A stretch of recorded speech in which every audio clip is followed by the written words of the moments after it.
My name is David Ogunakwe, and I'm welcoming you today to another segment of the DUTV special.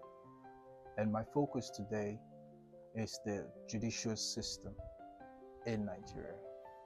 In every government, democratic government all around the world, there are three arms of government: the executive, the legislative, and the judiciary. And the judiciary being part of that arm of government shows that the judiciary is an integral system in any society. Usually, the judiciary is always termed the last hope for the poor. But these days, not many will agree with you on that say. And I want to bring it down to the judicial system, the judiciary system in Nigeria. How much has it fed?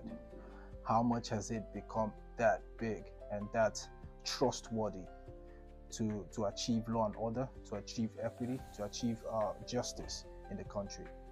And this over the years, where the judiciary has come in so many times in the limelight about the decisions taken on certain cases brought forward to it.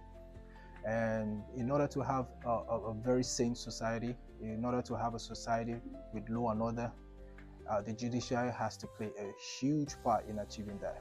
And that means its law must be consistent, and it must have justice in it, so people can trust that arm of government and trust that system to always rule on what is right. But right now, the present day, can we really say to ourselves that we have a judiciary system that is worth calling that, or that is worth being the hope for the poor? I'll leave that answer to you, because right about now, reports are coming everywhere about, we have seen the Supreme Court results coming in recently over top governmental matters, and it has left many divided. So if the fact that even with law, the laws outlined written to us over here, how come has the judiciary's decisions come like a gray line that it divides the people? Shouldn't we have a decision where is universal, is neutral, and everyone agrees that that is the right decision? Still, that is another question I'll leave to you.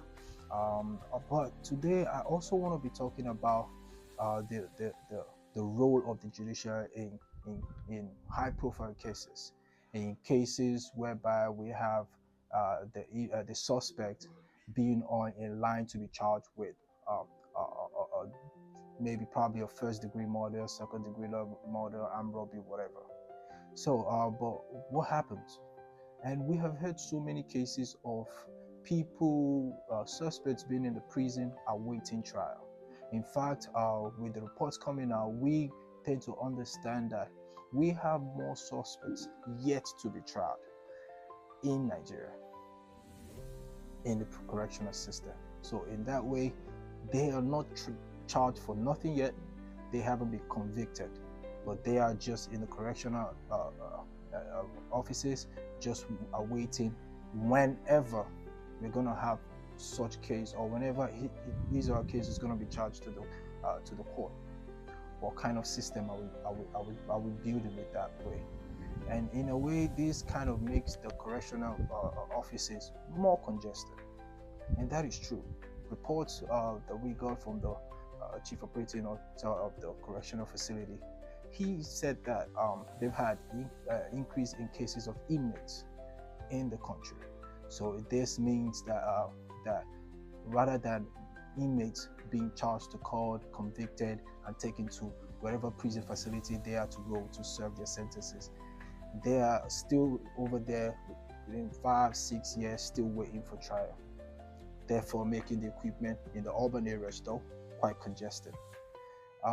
Listening to that piece from the man on the top in that area, it makes you understand that there are a lot of backlogs that the judiciary system are not taking care of. Not to take away anything from them, they're doing a good job. But we just want to see more consistency. We want to see more persistence in making things achievable in time. We don't have to drag it that long and make people spend longer than they should.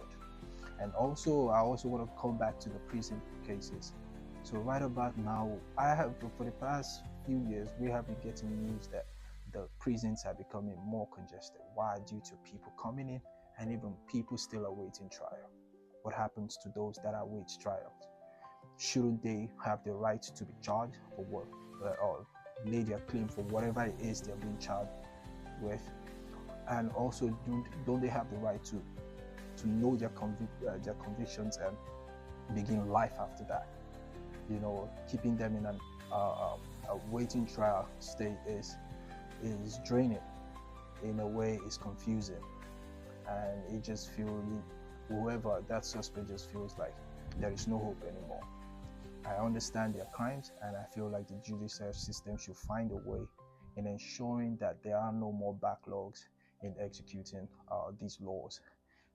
They are the people that we look up to for justice, and they need to work so hard because that is their profession, and every profession needs every personnel in it very professional. So how professional have they been in handling the affairs of the country, especially interpreting the law and making a verdict through it? So we also feel like the judicial system, in terms of the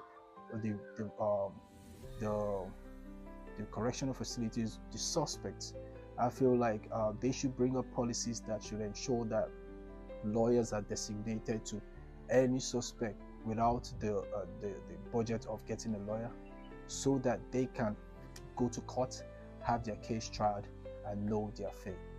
I think if we do this, we decongest the prison facility. We also ensure that people know their verdict, and also let them embark in the road to rehabilitation. Some prisoners, we understand, may never change, while others probably need that time of years in the prison facility to reflect and change their life course.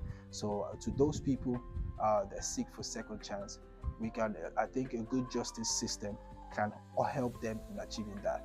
But if we feel like as long as you're in the prison right now, no more hope, whoever that is there right now doesn't have any positive ideas or whatever in the mind, and that way, one of the reasons why we send people to the prison is so that they can go through some sort of rehabilitation, in order to be reintegrated to the society.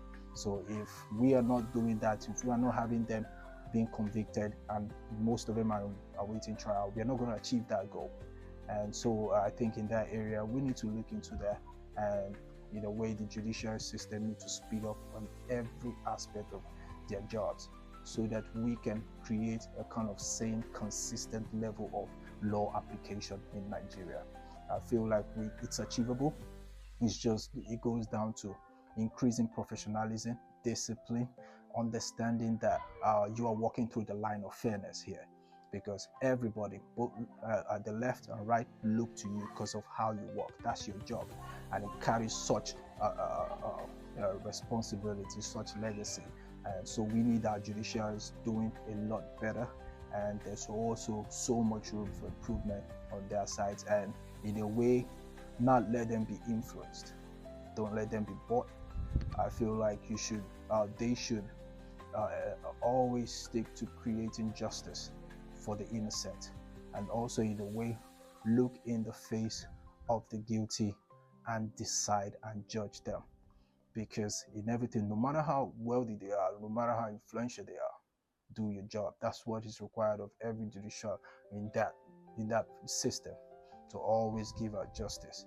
And we need to see more of that in Nigeria.